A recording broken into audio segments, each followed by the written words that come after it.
ఓం శ్రీమాత్రే నమః. Welcome to my channel. నా ప్రీవియస్ వీడియో మీరు చూసే ఉంటారు. తిరుపతి నుంచి మేము రిటర్న్ అవుతుండగానే 117 కిలోమీటర్స్ ట్రావెల్ చేసి ఒంటిమిట్ట శ్రీ కోదండరామస్వామి ఆలయానికి వెళ్తున్నాము. మాకు 2.5 అవర్స్ టైం అయితే పట్టిందండి ఈ ఆలయానికి చేరుకోవడానికి. తిరుపతి నుంచి ఇంటికే వస్తున్నాం కదా, మార్గ మధ్యలో ఈ క్షేత్రాన్ని కూడా దర్శించాలని ఇక్కడికి వెళ్తున్నాం. ఈ ఆలయ విశేషాలన్నీ ఇప్పుడు నేను చెప్తుంటాను, చూడండి మీరు కూడా మాతో పాటు. శ్రీ కోదండరామాలయం ఆంధ్రప్రదేశ్ రాష్ట్రంలోని వైఎస్ఆర్ జిల్లాకు చెందిన ఒంటిమిట్ట గ్రామంలోని ప్రాచీన శ్రీ సీతారాముల వారి దేవాలయం. కడప నుండి రాజంపేట వెళ్లే మార్గంలో 27 కిలోమీటర్స్ దూరంలో ఉంటుంది ఈ ఆలయం. 11వ శతాబ్దంలో చోళ మహారాజులు మరియు విజయనగర రాజులు నిర్మించిన కోదండరామస్వామి ఆలయమే ఇది. శ్రీరామచంద్రమూర్తి, సీతమ్మవారు మరియు లక్ష్మణస్వామి వారి విగ్రహాలు ఒకే రాతిపై చెక్కబడి ఉంటాయి ఆలయం లోపల.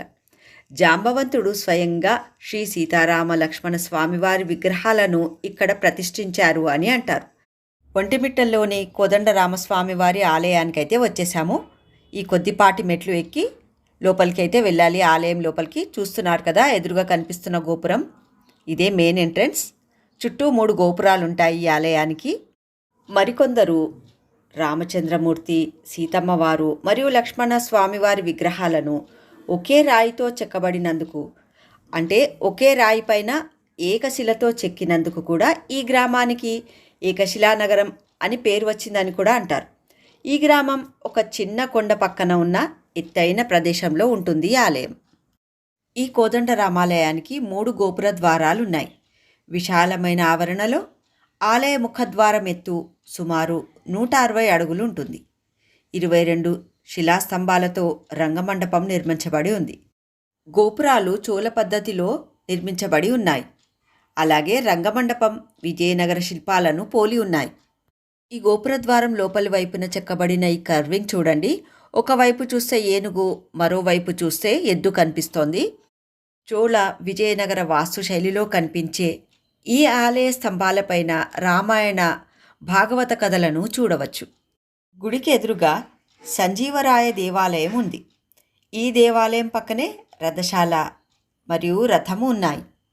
ఇక సహజ కవి బొమ్మెరపోతన గారు రచించిన భాగవతాన్ని ఈ కోదండరామస్వామి వారికి అంకితమిచ్చారట. ఆలయ గోపురం లోపలికి ఎంటర్ కాగానే ఇక్కడ ధ్వజస్తంభాన్ని చూడవచ్చు.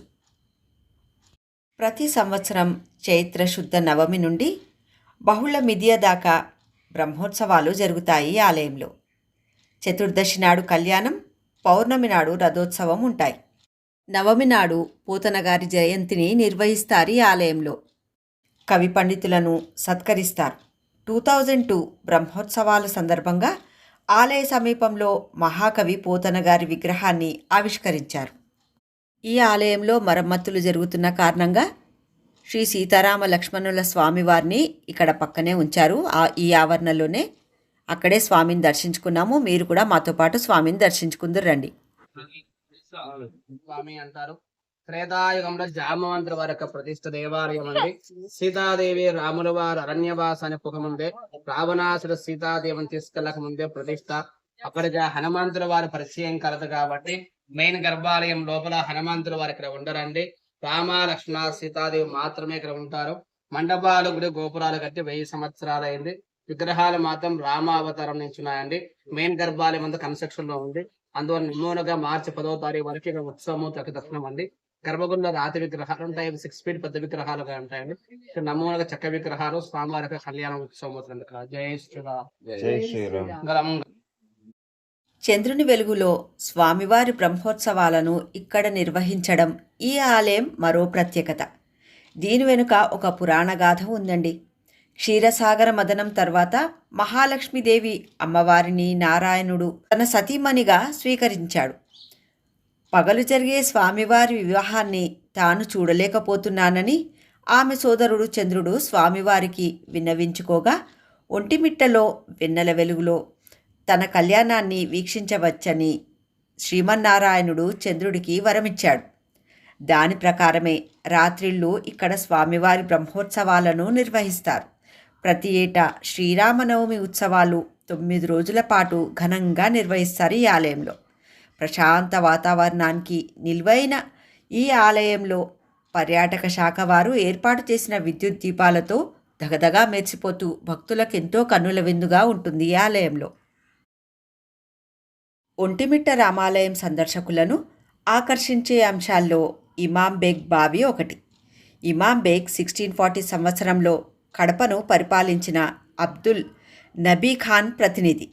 ఒకసారి ఆయన ఈ ఆలయానికి వచ్చి భక్తులను చూచి మీ దేవుడు పిలిస్తే పలుకుతాడా అని ప్రశ్నించాడు. చిత్తశుద్ధితో పిలిస్తే ఖచ్చితంగా పలుకుతాడని వారు సమాధానమివ్వగా ఆయన 3 సార్లు శ్రీరామచంద్రమూర్తిని పిలిచాడట. అందుకు ప్రతిగా 3 సార్లు ఓం అని సమాధానం వచ్చిందట. అప్పుడు ఇమాం బేగ్ ఆశ్చర్యపోయి కోదండరామస్వామి వారి భక్తుడిగా మారిపోయాడట. ఈ ప్రాంతం వారి నీటి అవసరాలకు వాళ్ళు ఎదుర్కొంటున్న కష్టాలను చూసి ఈ ప్రాంతంలోనే ఒక బావిని తవ్వించాడట. ఆ బావికి ఇమాం బేగ్ పేరే పెట్టారట, ఇమాం బేగ్ బావి అని. ఈ ఆలయానికి ముస్లిం సోదరులు కూడా వచ్చి స్వామివారిని దర్శించడం ఈ ఆలయం మరో ప్రత్యేకత.